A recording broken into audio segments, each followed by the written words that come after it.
How did Michael know it was Hyman Roth who orchestrated the failed assassination attempt? If you're a fan of the Godfather movies, you're well aware of the fact that members of the fictional Corleone criminal family have a totally different understanding of what the word family means.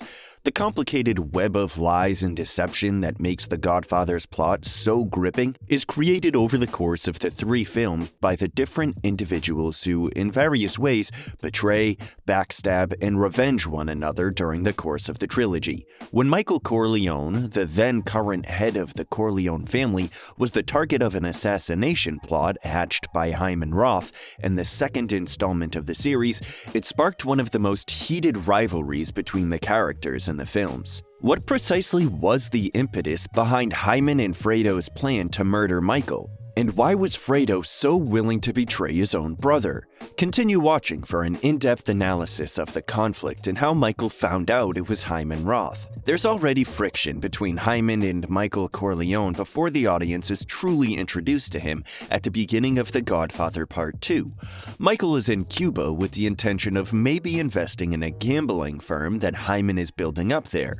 This is no minor bet by any stretch of the imagination, since $1 million is at stake in the venture. When Hyman interacts with Michael, fully anticipating his financial support at the time, Michael says he didn't come with the money and wants to further examine it before investing. Hyman was surprised to hear this, since he had completely expected Michael to provide his financial backing at that moment. Hyman and Vito Corleone, Michael's father, were business partners for a considerable amount of time. When Hyman and Vito decided to work together to take on Las Vegas, one of the conditions they stipulated was that Hyman and his partner, Mo Green, would be given charge of the activities in that city. However, when Michael seized control of the family, he wasn't bound to meet any of Vito's pledges, so he set his sights on moving to Las Vegas. Michael issued the order to have Mo murdered, and he also started taking a more hands-on approach to his company in Las Vegas, both of which contributed to the deterioration of the relationship that remained between him and Hyman. You may be wondering how Michael's elder brother, Fredo Corleone, became involved in all of this chaos. To tell you the truth, the composition of the family was the deciding factor. Fredo was more incensed than words can express by the fact that Michael, rather than him, was selected to take over as head of the family when Vito passed away. Michael was Fredo's younger brother. Fredo was aware that Hyman was upset with Michael being responsible for Mo Green's death in Las Vegas. Michael's aggressive behavior in Las Vegas had angered Hyman. Naturally, we are all aware of how things finally turned out to be the case. Michael did not let Hyman's or Fredo's approaches put him off in any way, and he exacted his vengeance on each of them appropriately. Michael did not allow their advances to dissuade him. When you're the merciless boss of a big criminal family, you have to make some tough decisions, and sometimes those tough choices include sending your brother to sleep. Late in 1958, Hyman Roth orchestrated a conference in Havana, Cuba, with numerous mobsters, including Don Michael Corleone, who were in charge of their own organizations.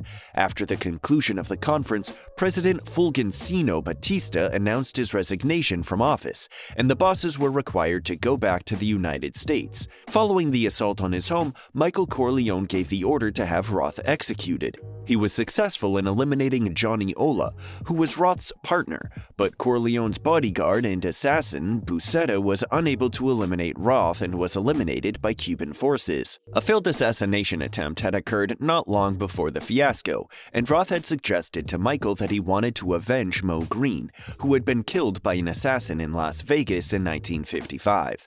Following the return to the United States, Michael Corleone prepared for war against the followers of Roth.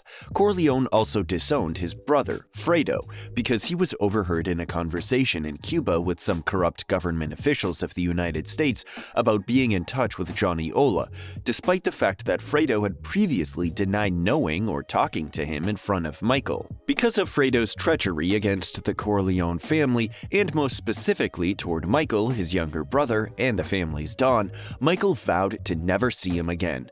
Soon after, the Rosado brothers, pretending to be in Corleone's employ, allegedly assassinated Frank Pentangeli in an effort to persuade Frank, one of the Corleone family's most devoted and long-standing allies, to break his loyalty to the family. It did not take him long to bring an accusation of wrongdoing against Michael Corleone in court. Through the use of Pentangeli's own brother from Sicily as evidence against him, Corleone was able to persuade Senator Pat Geary in the courtroom of his innocence, and as a result, he was not charged with perjury. At a meeting with Rocco Lampone, Michael Corleone made plans for the latter to assassinate Hyman Roth at the Miami International Airport. At the same time, Al Neri was given the mission to eliminate Fredo as punishment for his treason. In the meantime, Tom Hagen, the consigliere of the Corleone family, met with Pentangeli and asked him how a servant of Rome would treat himself after rebelling against his emperor, Michael.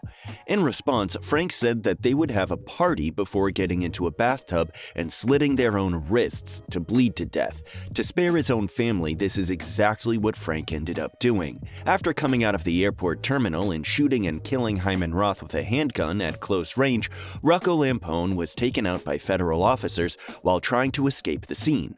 Michael Corleone took his son Anthony Corleone, who was going fishing with Fredo from the house at Lake Tahoe, in a pretty abrupt manner so that they could go to Reno. At the same time, Al made Fredo go to sleep with the fishes by shooting him as he was saying the Hail Mary. The Godfather Part 2, 1974, has a large cast of fictional characters, most of them inspired by actual people from history. Meyer Lansky, a Florida-based gangster, and Hyman Roth, played by Lee Strasberg, have a lot in common with one another. Lansky, much like Roth, was a significant figure in Jewish-American organized crime and maintained close relations with the Italian mafia. After the Cuban Revolution in 1959 and the rise of communist revolutionary Fidel Castro, who nationalized the country's hotel casinos and outlawed gambling, the infamous casino business in Havana was dismantled. Lansky played a significant role in the operation of this business before it was destroyed. The National Crime Syndicate, a multi-ethnic American crime ring, is believed to have been founded at a conference in Atlantic City in May 1929 by Johnny Torrio of the Chicago outfit, whose bodyguard, Al Capone, would later inherit his empire. Lansky was instrumental in the development of the National Crime Syndicate, along with Lucky Luciano, an Italian-American mobster who many consider the father of organized crime. In addition, Lansky was a close associate of Bugsy Siegel, who was the model for the character of Moe Greene. However, Lansky escaped to Herslee of Patua in 1971 in order to avoid federal tax evasion charges, in contrast to Roth's goal of merely retiring and living in Israel in accordance with the law of return. In the end, though, neither of them is allowed entry into the nation because of their criminal histories. Lansky was extradited back to the United States in 1973. Rocco Lampone shot and murdered Roth at the Miami airport. As a consequence of Roth's participation in the unsuccessful murder attempts on Michael Corleone at the beginning of the movie, he is sentenced to death by Francis Ford Coppola and Mario Puzo. In spite of the fact that Lansky was later acquitted of all criminal charges, he passed away in 1983 from lung cancer. And that's it. Tell us your version of how you think Michael found out it was Hyman Roth in the comments section below. Click the like button if you'd like to see more videos just like the one you're now watching. Also, don't forget to subscribe to the channel. I'll be waiting for you in the next video.